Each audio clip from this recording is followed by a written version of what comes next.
What's up, book nerds? My name is Tara, and this is my June wrap-up and my very abbreviated July TBR.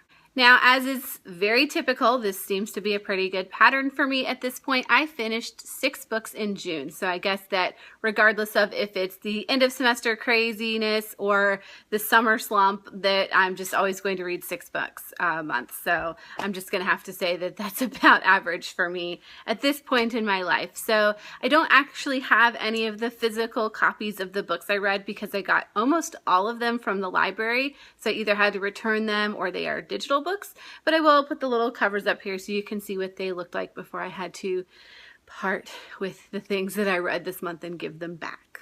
The first book I read, I've talked a lot about on this channel. It's The Sacred Lies of Minnow Bly, and this story is about a girl who is escaping from a cult.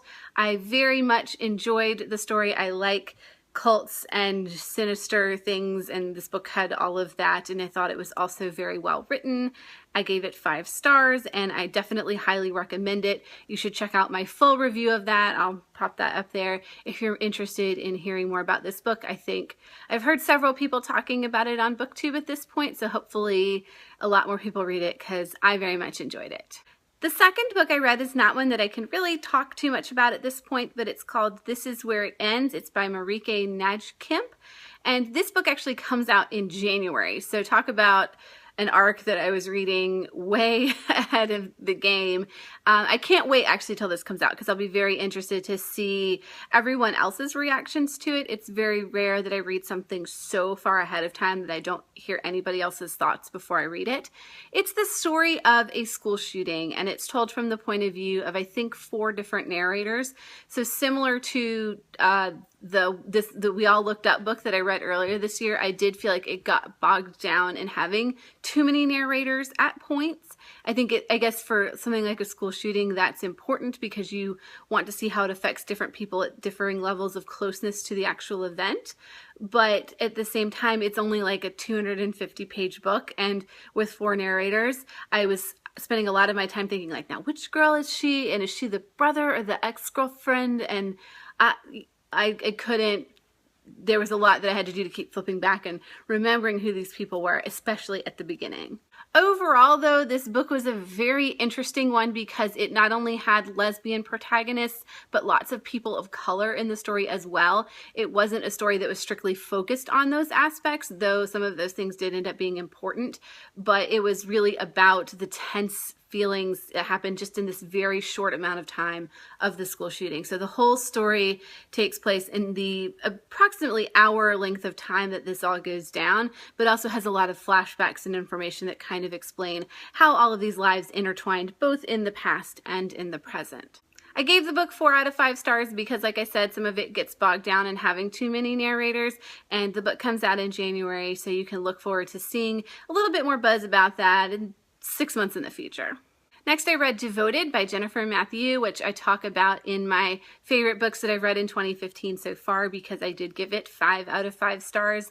I compared it to a story that reminded me a lot of the Duggar Girls, and specifically what would happen if one of the Duggar Girls got fed up with the questioning of their religion and the lack of answers and then chose to leave the family behind.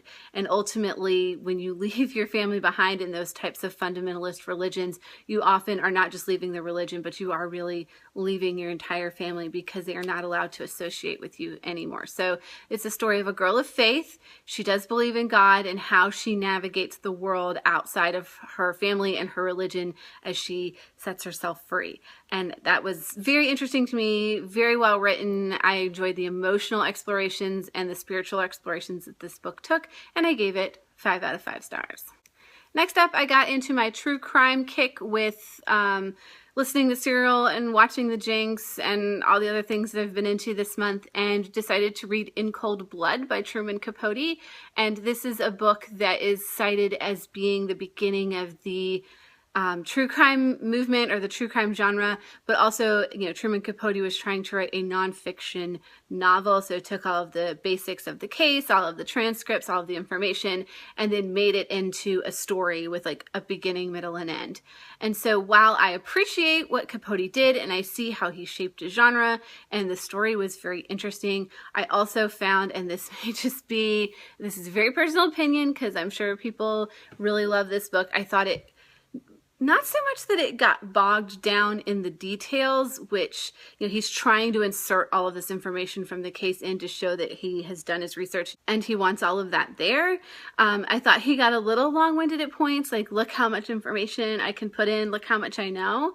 And it also, I don't know how I feel, and maybe this is feelings about true crime, about fictionalizing these things based on accounts. So someone says that they talked about X, Y, and Z, and so he makes it into a whole narrative as if this is a literal conversation that actually happened.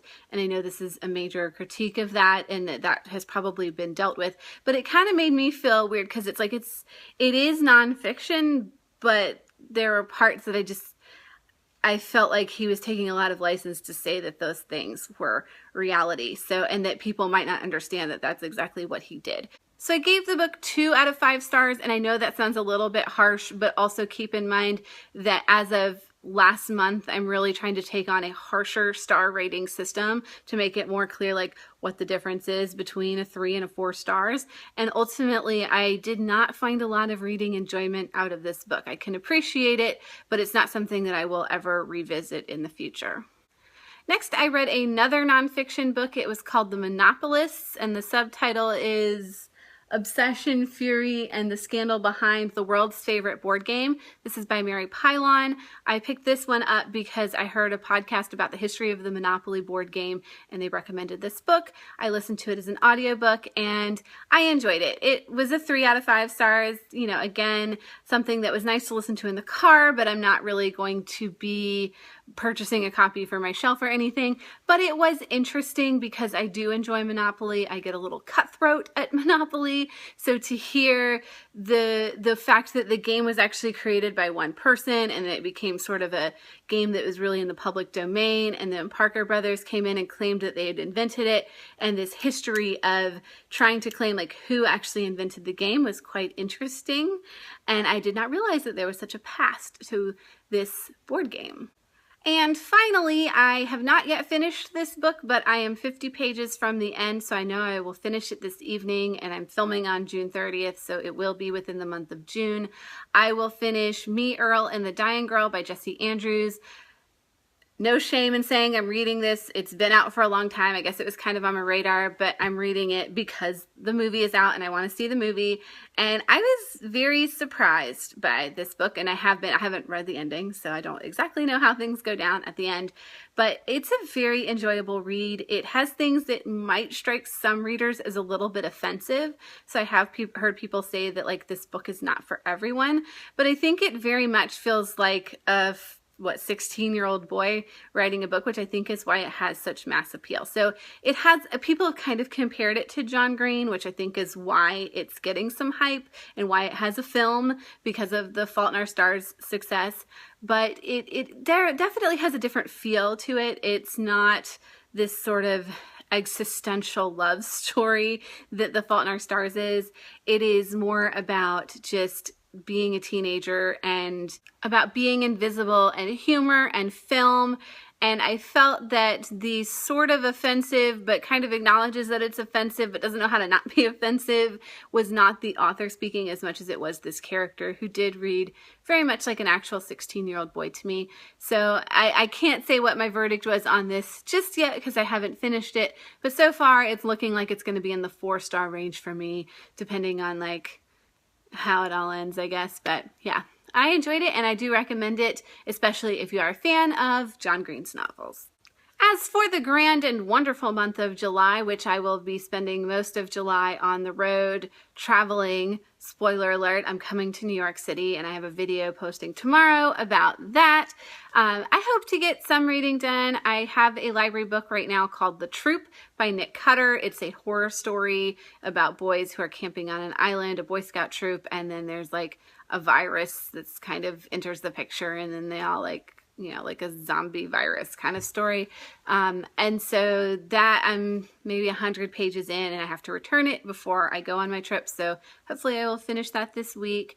I also really want to read The Martian by Andy Weir. I started it like the first couple of pages a couple of days ago, and I haven't yet picked it up because I've been involved in other things, and so I will maybe take that with me on my travels and see if I can read it. Everything else will be ebooks, digital books, whatever I decide I'm in the mood for when I get on that train and head out of town. So I don't want to restrict myself to any specific books because I want to just mood read in July. So I'm just going to say The Troop and The Martian and then see where else everything takes me. So that's my wrap up for June. If you have favorite books that you've read in June, please feel free to share those with me. Or if you've read any of these and want to share your thoughts on those as well, please do that.